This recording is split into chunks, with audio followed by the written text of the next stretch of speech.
out by introducing yourself and essentially the work that you did with Love Music Hate Racism, and if you could kind of like the importance behind Love Music Hate Racism.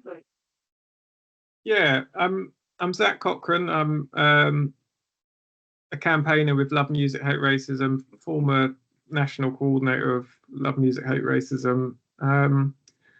I've been involved as a fan of Love Music Hate Racism since the start, really, since the early 2000s. I just went to their events they put on, really liked the ethos. At the time, I was an anti-racist and anti-fascist campaigner anyway. I would leaflet in the area I was living in Essex against the BNP that were standing, would go on anti-fascist demonstrations, but really liked the approach of Love Music Hate Racism, of trying to use music as a platform to pull different parts of our communities together.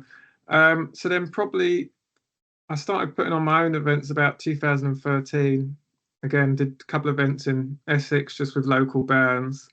Went away for some time, but in 2016 I was asked to come and be a national organiser of Love Music Hate Racism, and I've sort of been involved quite essentially ever since, really. And I think, yeah, it's more important than ever, the campaign. Yeah. Yeah. Do you have any, like, from your time with the organisation, do you have any particular highlights or any like strong memories in particular, any demonstrations, any events that stand out to you? Yeah, so a few things actually. Well, I'll come up with a couple. Barking, so in Parslow Park, we teamed up with the Barking and Dagenham Council to put a festival on in Parslow Park for 2 years, Love Music Hate Racism Festival. This was hugely significant. Barking used to be a target seat. Is where Nick Griffin tried to be elected as the leader of the British National Party, tried to be elected as an MP. They've formerly had a base there. They really saw it as an area that they could grow a fascist organisation. So if you fast forward to 2021, 2022, to see a fantastic anti-racist festival happening in Parslow Park, again with a long history of the far right trying to organise in that particular area, that was extremely positive. We had Frank Turner, the Nova Twins before there. We had some Chris Dahl, an artist from South London, grime artist. So it's a real good mix over the 2 years of musicians. And of course, the other highlight, I was involved with bringing Love Music Hate Racism into the Notting Hill Carnival. I thought, where better to have a campaign group that uses music to tackle racism than in Notting Hill Carnival, which for me just really symbolises that ethos. It's, you know, the roots of Notting Hill Carnival are anti-racist, and it uses music and culture as a way of making that statement. Yeah, lovely. That's great stuff. Do you kind of see a way that you can measure the success of an organisation like Love Music Hate Racism? Do you think there's any like takeaway or anything that you're doing that, you know, is, you know, producing stuff for the future? Like, what's your main takeaway or success from that kind of work? It's a very, very good question. I mean, I'll go further back than that. People look at Rock Against Racism, which was our predecessor organisation in the mid 1970s, and if you have to look at takeaways from that, people would say the National Front, the far right group at the time, were in a kind of insurgent form. They came just not far from Victoria Park in Tower Hamlets. They'd come third. They beat the Liberals into third place in the elections there, council elections. So a real threat at the time. Racial violence was commonplace in the mid 70s. Their impact was to really start to perpetuate the decline of the National Front, and out of that, of pulling different genres of music together, pulling fans together, you could say it played a big part in genres such as two-tone music, of pulling reggae and punk together. So that's a very tangible effect of really the role Rock Against Racism played in the birthplace of multicultural Britain. For Love Music Hate Racism, we already were standing on the shoulders, I think, of Rock Against Racism, that eclectic multicultural platform that musicians drawing on each other being influenced by multi-genres and multi-cultures is commonplace now. So I suppose things could be less tangible, but certainly I will credit the organisation to playing a role alongside other anti-fascist campaigners and organisations with certainly hastening some of the rise of the British National Party in the early 2000s and the English Defence League, organised by Stephen Yaxley Lennon, fascist street movement. I think they were very, very crucial in areas such as Stoke as well in 2009, in going into schools, working with young people and really exposing far right groups for what they were. But of course, today the challenges are as great as they ever were. So I think our work is still cut out. Well, through my project, I am, like you said, you mentioned Roughing Against Racism. I'm kind of linking the two. Do you almost see Love Music Hate Racism as like an evolution of against racism? I'm sure there's things you're doing differently than people were doing in the late 80s or late 70s. Like, how do you see the evolution of one to the other? Yeah, I think we have to look at that period, the mid to late 70s, as quite a historically specific time. What you had then was from the early 70s, an economic slowdown. You had a kind of organised labour movements who were winning concessions in the workplace, were starting to slow down as well. So many of, I suppose, working class people's tools they would for gaining concessions of the system were starting to decrease. We then start to see in this kind of time of despair, of an economic slowdown, of austerity, or increased racism. This probably started as early. I know Stuart Hall, the sociologist, talks about Enoch Powell's Rivers of Blood speech in 1968, really racist, anti-immigrant speech. By that, that was a starting point, really, with a racist offensive being pushed at a time when you had an economic slowdown.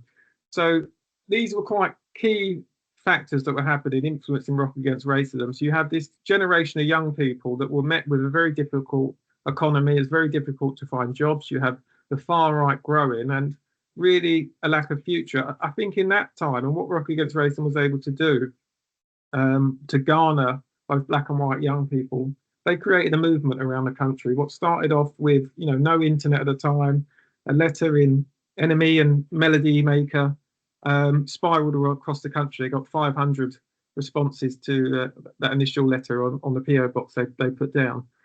That was certainly a cultural movement. In terms of Love Music Hate Racism, I wouldn't call this a movement. I don't think we are as big and as nationally significant as Rock Against Racism. I do think we have been, over the years, an influential campaign. I mean, we've worked with, at the time, massive musicians. We've worked with just in the last 5 years, I suppose, Ed Sheeran, Stormzy, Dave. We've done interviews with in the early 2000s, the big grime bands, the Libertines, Kasabians, and many of the big indie bands. Sorry, many of the grime artists as well. That was a popular genre. So we can punch above our weight as an anti-racist campaign, but I don't think we're on the scale of being a cultural movement as Rock Against Racism was. Yeah, I think it's interesting because I see the two as intrinsically linked. Because if you think about the subject matter of your special songs from the late 70s, the social matter and the lyrics of those songs, and your grime artist in 2000, and even 2025, the subject matter of all these songs is the same. So it's almost like there's been a continuous nature of like racism and stuff like that, which is why I think they're linked. These bands are still singing about the same subject more than 50 years later. Absolutely. What we've tried to follow, and we absolutely do follow, with the predecessors of Rock Against Racism. We follow their formula. We're a non-partisan campaign that seeks to work with everyone. We'll work with musicians across the genres, and we try to bring them together. So Rock Against Racism brought together punk and reggae. Love Music Hate Racism in the early 2000s brought grime and indie together. Grindy was what they call it. We actually had bands perform on stage together alongside grime artists. So, and artists, just as they did with Rock Against Racism, have used their platform to warn of the dangers of the far right. So definitely the method is the same, and it's a difficult thing looking at something in the midst of it. We look back against Rock Against Racism. It's a bit more tangible to say this was the history of what that achieved. Looking back, coming up to 50 years on. But it's a bit more difficult, I suppose, when we're still in the midst of what Love Music Hate Racism is doing. And certainly since last August, the racist violence across the country in towns and cities, some of the worst in a generation. It's really kick-started us again. We've probably had dozens and dozens of gigs around the country now in towns and cities. So it's still an ongoing process, I think, for Love Music Hate Racism. You mentioned the UK riots, and I think it's interesting that like the rebellious forces are now on the side of right wing. The people rioting and the people rebelling are now on the right wing, and it's almost like I mean I'm not saying we should have late 70s violence and stuff like that, but it's interesting that I think for many people these days, kind of receiving the message is enough. So people can receive the messages in these songs, and it's almost like they think that's enough rather than being out on the street, rather than counter protesting. And I think the sense of counter protest is kind of smaller now than it was. Yeah, one thing, an important lesson when we talk about Rock Against Racism, they should always be mentioned in conjunction with the Anti-Nazi League. The message from these gigs was stand together, black and white. We dance together in the nights and we march together in the days. This was the key thing. So the Victoria Park Carnival that people talk about in 1978 was a fantastic gig with The Clash, Jimmy Purcell, so many other bands. But it started with a march from Trafalgar Square through, I think it was 6 miles, a very, very long march to Victoria Park. And they deliberately done that because they wanted to march through areas where the National Front and the far right were organising to really send a message that these are anti-fascist, these are anti-racist streets. We're going to oppose you not just culturally because you're trying to pull music fans through punk, but we're going to oppose you physically in the streets as well. And that is as significant today. Like the job of Love Music Hate Racism is to try and engage with music fans, engage and offer, an alternative to some of these reactionary influencers, Andrew Tate, Tommy Robinson, Katie Hopkins, etc. But we need to be a force on the street as well. We need to stand in big numbers and oppose fascism. And that's always how fascists have been stopped in Britain, whether that's the Battle of Lewisham in 1977, whether that's Cable Street in 1936. This is how we've stopped them ultimately, has been on the streets in big numbers. You still see the same kind of urgency in like this political youth these days, the same kind of sense of getting together and not replicating but repeating the things that you spoke about. I'm just wondering if you still see the same kind of mindset, like unionize almost. I think a difficult thing about the period we're living in today is we're in an age of what they call polycrisis. There's so many different crises to be concerned with at the moment. We've got a climate crisis. We've not long been out of a pandemic. There's a genocide taking place at the moment in Gaza. So all these things, alongside the threat of the far right, of Donald Trump in the US, of the growth of the far right in Britain and across Europe, there's lots of things pulling people's heads in different directions, and I think that's a big challenge for us, and it shows the importance, I think, of connecting the movements, of working together across these issues, because they all interlink and interplay. It's no surprise that Donald Trump, who's pushing a very racist agenda in the US, is also attacking trans people. It's no surprise that he's also arresting Palestine protesters as well in the US. So the movements are linked. I think it's very, very important for anti-racists and anti-fascists to understand that and seek to make alliances with other progressive movements. It really does feel like it. I mean, especially we've got our own stuff here, but it feels like a complete crackdown in America. Anyone is going to be a victim of that. I suppose if you could sit down with I think for me and you, we're both aware that it's almost like young people these days are the most to that. And that could be because of the lack of kind of, I guess, left-wing people in the media. But if you could sit down with a 16-year-old who's potentially being bombarded with this right-wing rhetoric, what message would you hold for him?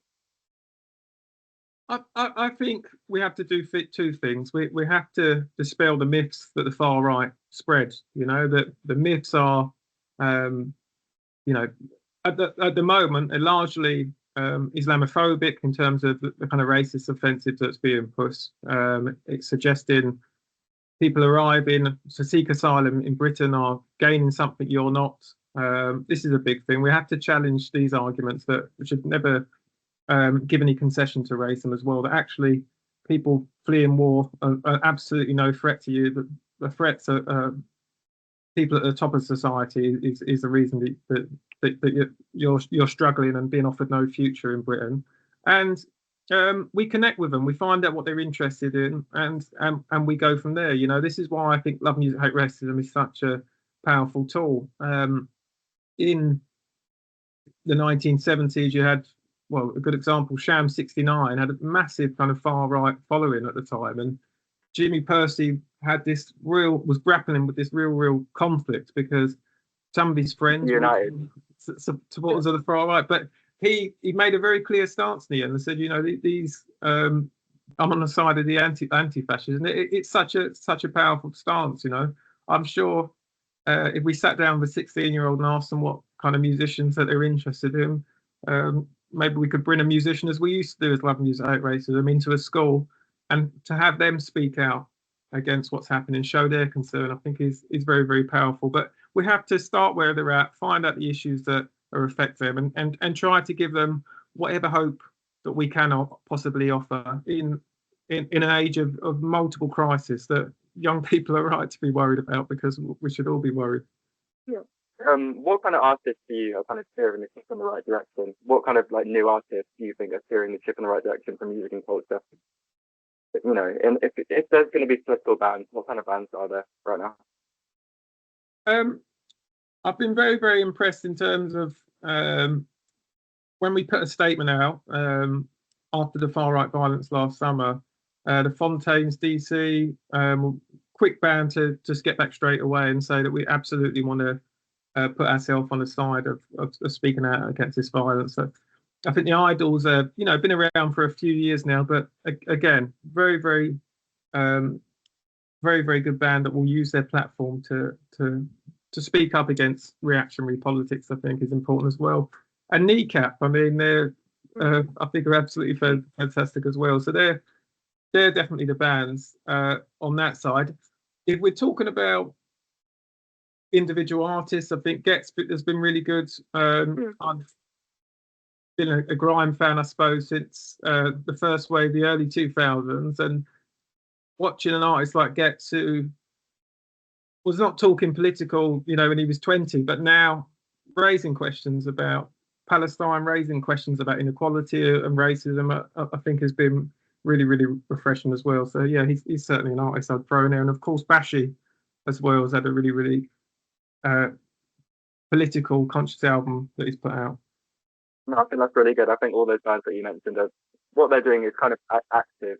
I don't think you could ever accuse any of those bands of taking, like preaching, because I think from some perspectives, when you get bands that are like overtly political, they get kind of written off as preaching or insisting on the same messages. So I think those bands are kind of taking an active, which is always good.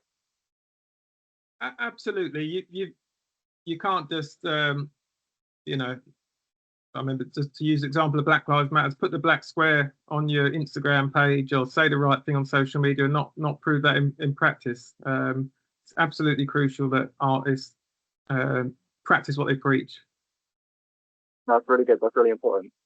I also wanted to think about, it's just kind of going back to what we spoke about earlier, but obviously through my project, I'm, researching the relationship between music and politics, seeing how we can appreciate music beyond commercial means or, appreciating it. But I kind of get the sense that music has never really been taken seriously in its approach to tackling racism, especially in the mainstream. That's just what I found from my research. I'm wondering if you have any perspectives on that. Has sorry, I think I missed the. Has music never been taken seriously by in the I mainstream? I, I kind of get the sense that music and culture has never really been credited with like an ability to kind of criticize social systems. I mean, I know we have Mhm. social climate to the grind, but I feel like it never really gets through to the mainstream. And I guess yeah. Yeah, no, absolutely. It's a challenge, I think.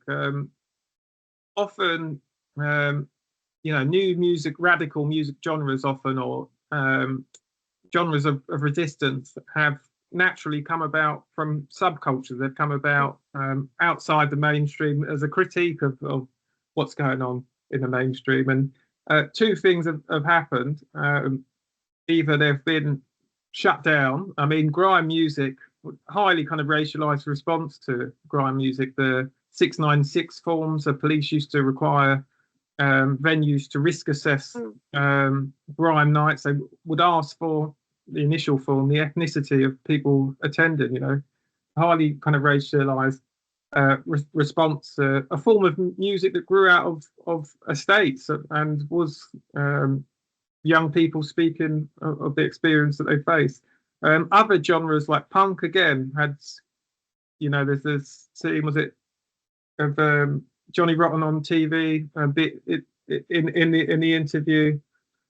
He was denounced, wasn't he? There's was very much denounced a genre like punk, but then there's a kind of attempt to co-opt and make things safe. And this is the other difficulty, isn't it? When music is brought into the mainstream, it's sanitized. It's they attempt to sanitize it, so um, it can offer no threat. But I think two things are important to say. Music has played an important role. It speaks to wider politics, wider social political conditions. But crucially, it always needs to keep the connection with mass social movements from below. I think that's an absolute crucial thing to say. For it to be most effective, radical, and powerful, there's some kind of relations. And the key thing to point to is the civil rights movements in America. That some of these fantastic musicians are again talked about now. You're Aretha Franklin, Mahalia Jackson. There was that connection there with the wider movement that was pushing for civil rights in America, and that's where it's at its most powerful, I think. Yeah, it's interesting. One of the things I think you were talking about grime, and it kind of made me think of. Do you remember the grime for Corbyn Yeah. movement a couple of years ago? It kind of made me think of that. But I think it's interesting. I think when politicians get directly involved with these movements, I think people become a bit more skeptical. I mean, I often think about I don't know if you remember the Glastonbury a couple of years ago, where there was about 100,000 people all shouting, "Oh, Jeremy Corbyn" in the crowd. And I think that's one of the big moments for me, and like, especially like the last 10 years, where music and politics have directly come together. And I think at the time we were probably all excited to see what would come from that, Mm. being so connected. I think it was a real shame that not much did, but it's that's how it is. That's how it was, isn't it? It's a You know? very difficult one. I was very impressed. I remember seeing Grime for Corbyn and wider issues. Grenfell artists were speaking out around Grenfell as well. I think for us particularly, and why we've always been very very careful about tying our tying ourselves to the mast of any political group or politician is France did something very similar and Red Wedge, I'm sure you've read about as well. If you tie yourself to a political party and then they go and let people down as they invariably do, that can create huge disillusionment. As the example of SOS racism in France was tied to the Social Democratic Party here in France, or Red Wedge tied to the Labour Party. What we've tried to say is, come together. If you can agree with us that racism is wrong, that the growth of the far right is a threat to all of us, then we'll work with you, even if we disagree on lots of other things. And that's a kind of powerful way, I suppose, a united front of holding a movement together. I think when you do tie yourself to any kind of political figure, then you always run the danger of them letting people down and then discrediting your campaign, I suppose, as well. Yeah, that's really good. I don't know if you're aware of the theorist Matt Fisher. He was basically speaking about Live Aid, and he was speaking about Live Aid in the sense that how can you hold a protest that everybody could agree with? So what I mean when I say that is if you hold a protest like looking against racism, obviously everyone is going to say they don't agree with racism. And he wasn't diminishing the sense of protest that way. But I think it was interesting to look at it from that side because I think you have a bubbling shift to right wing ideology, but nobody would come out and admit that they're a racist. It was almost like he was kind of shutting down, well, not shutting down, but he was almost diminishing it in this perspective. And I suppose it makes sense when you hold these protests, but like against social issues, nobody is going to come out and directly agree the opposite way. I just thought it was an interesting. It is. And what I'd say to that though is, you're trying to create a mood. That's the thing as well. Like, this whole thing of people might not admit to being racist or something. If they come and there's 100,000 people in a field to an anti-racist message, and it means that they're demoralising their racism and will keep their mouth shut, then you've achieved half the job. What we don't want to do is have a situation at the moment where you have the growth of Reform UK, topping the polls at Trump in America. Every racist feels emboldened and will go out on the street, commit racist violence, will intimidate their neighbour. So it's about that collective mood, I think, that these movements can do. I'm not saying that we don't need to have these difficult conversations, that we don't need to challenge systemic racism as well. These are wider issues, I think, for the progressive movements to challenge. But on something like this, Love Music, Hate Racism, or Rock Against Racism, you've got this kind of limited platform of an issue you're going to focus around. We've got a real threat of the far right growing in this country. Can we create a mood of opposition towards that can stop them? That's how they've been effective. Just keeping as I suppose just a focus arrow in their direction is. Yeah. Yeah. One last thing I'd like to ask you. In the face of another Trump presidency, form on the rise, things are definitely looking bad right now. From my perspective, and I'm sure yours as well. What do you think 2025 in the next couple of years holds for music, for protest, for the relationship between the two? Like, where do you think we go from here when things are looking, especially bad? Yeah. I think some of the key struggles are going to happen through music and culture. I really do believe that. What we should never do is read the election of Trump or across Europe, Freedom Party in Austria, AfD in Germany, rise of reform. What we're often seeing, actually, if you look at the electoral data, there's not huge leaps in their vote. Actually, they're having a fairly steady vote. What we're seeing on the other side is huge people being dissatisfied with the other options and just either not coming out and vote. There's lots of America has a notorious low turnout, but in other elections as well, there's huge numbers being put off and not voting. These are not people who are out of politics. These are people, in terms of music and culture, they're a part of our audience. They're part of our army, really, to drive back the effects of Trump reform. So I think that's going to be crucial, actually, engaging these people, not to say, pull them out of demoralisation, which is the biggest threat, I think, of what we're up against, and say we can stop Trump, we can stop Farage, we can stop the rise of the far right, but we need to be organised in the streets, in the workplaces, in the unis and colleges, and pushing them back that way. That's a really strong message to end on. Thank you for your time today, Zakariya.